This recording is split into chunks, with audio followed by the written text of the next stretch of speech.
आदमी तब तक दुखी रहेगा जब तक आदमी से गलती होती रहेगी, भूल होती रहेगी, त्रुटि होती रहेगी, गड़बड़ होता रहेगा, खान पान बिगड़ा रहेगा, वाणी बिगड़ी रहेगी, स्वभाव बिगड़ा रहेगा, चरित्र बिगड़ेगा, दुख पाओगे। सुख मिल नहीं सकता। सुख बहुत सस्ता है लेकिन चरित्र से जन्म लेता है।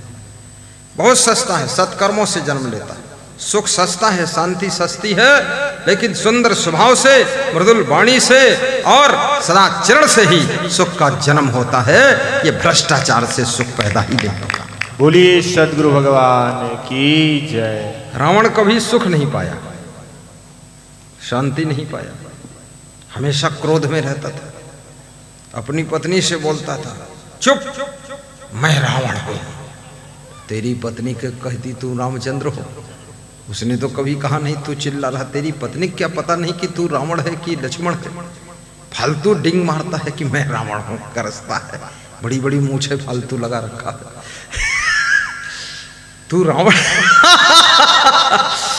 ये रावण क्रोध जब तक ठंडा नहीं होगा, अहंकार जब तक नम्रता में चेंज नहीं होगा, ना घर में शांति रहेगी, ना हृदय में शांति रहेगी, ना देश में शांति रहेगी।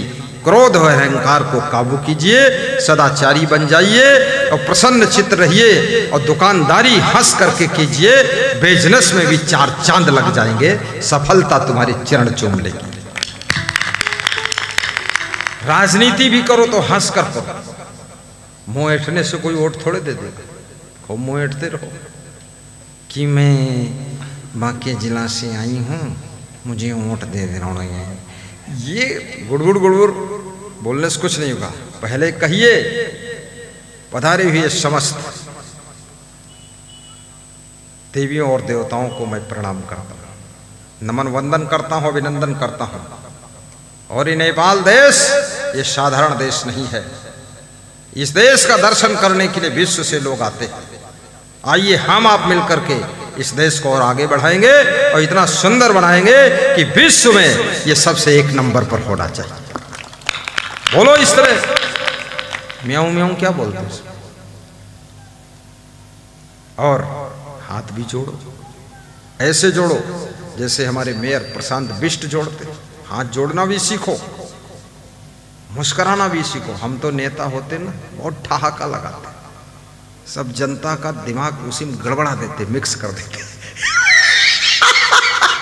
लोग भूल जाते कि हम किस पार्टी से हैं, सब हंसने में भूल जाते और उसी बीच हम अपनी बात फिट कर देते हैं। जय बजरंगबली, निकलो। हंसना जरूरी है। भगवान कृष्ण हंसते थे, भगवान राम मुस्कुराते थे, कबीर साहब खुश रहते थे। हंसना सीखो, अपने पति को देख करके मुस्कुराइए। देखो एक बजरंगबली उधर घूम रहा हो, ठीक है। अपनी पत्नी को देखकर भी खुश होइए। घर ही में टेंशन मत बनाइए, ईर्ष्या मत करिए, पति को देख करके गुस्सा मत करिए।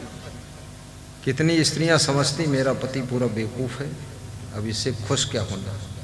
कितनी स्त्रियों ने अपने पति को बहुत डांटा है और कितनी स्त्रियों ने इतनी दया किया है कि अपने पति को पीटा भी है। पति इतना महान है, जब घर से निकलता है तो कहता है मेरी पत्नी बिल्कुल लक्ष्मी का अवतार है। और लक्ष्मी हमेशा उल्लू पर बैठती है, तो उल्लू इनको बना रखा, इन्हें के ऊपर बैठी।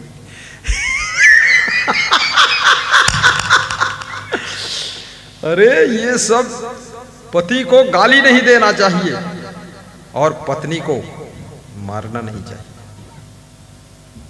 और पत्नी को ऐसी गलती भी नहीं करना चाहिए जो पिटाई हो, और पति को भी ऐसी गलती नहीं करना चाहिए जिससे कि पत्नी आपसे असंतुष्ट हो जाती है।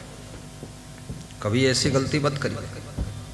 दारू क्या चीज है, बीड़ी सिगरेट क्या चीज है, गांजा चरस तंबाकू गुटखा पुड़िया।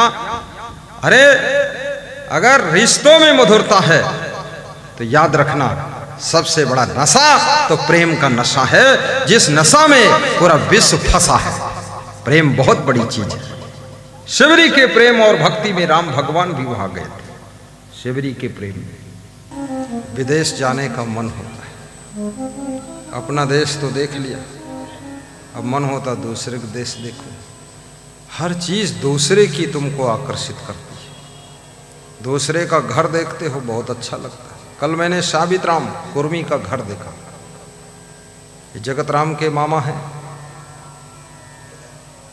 घर देखा, बड़ा सुंदर घर था। तो मैंने कहा आपका घर तो मेरे आश्रम से भी ज़्यादा सुंदर है। महान भक्त सीताराम बोले, गुरुदेव आपका आश्रम भी सुंदर है, वो भी सुंदर है। घर बनाइए, सुंदर बनाइए। पार्क, फूल लगाइए, सुंदर फूल लगाइए। फूल के पौधे प्रदूषण को शोषित करते हैं। बड़े बड़े वृक्ष धुआं,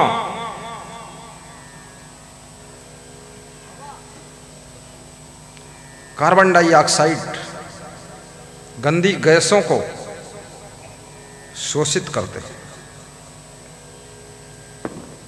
इसलिए वृक्ष,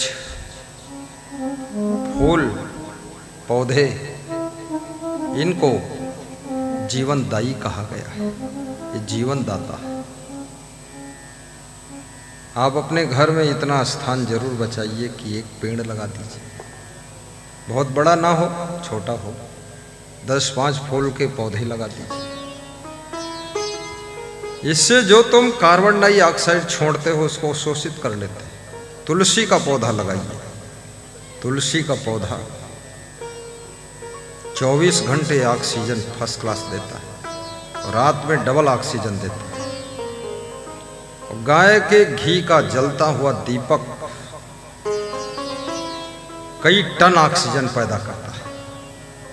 इसीलिए जब आरती होती है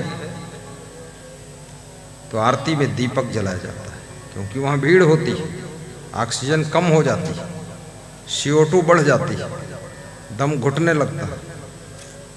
तो उससे जो है वातावरण शुद्ध होता है। और फूलों से आपकी मन को प्रसन्नता होती है, आँखों को देखने में अच्छा लगता है, मन खुश हो जाता है। हमारे आश्रम पर भी खूब फूल है, पौधे हैं, पेड़ है, सुंदरता है। संत महात्मा लगाते रहते हैं। मैंने उस फुलवारी को प्रेमपाल दास संभालते हैं। उनके सहयोग में सभी संत जुट जाते हैं। और आपके घर में आपकी पत्नी को फुलवारी संभालना चाहिए। स्त्रियां गृह कार्यों से निवृत्त हो जाए। ये देखिए हमारे आश्रम का दर्शन टीवी में हो रहा है। टीवी इधर लगा है, उधर लगा है, देख सकते हो। ये आश्रम है, ये जैसा दिख रहा है ऐसा ही है। ये बनावटी नहीं, फोटो नहीं है कि किसी ने आर्टिस्ट ने हाथ से बना दिया। ऐसा है, जो जा चुके वो देख चुके। बहुत सुंदर।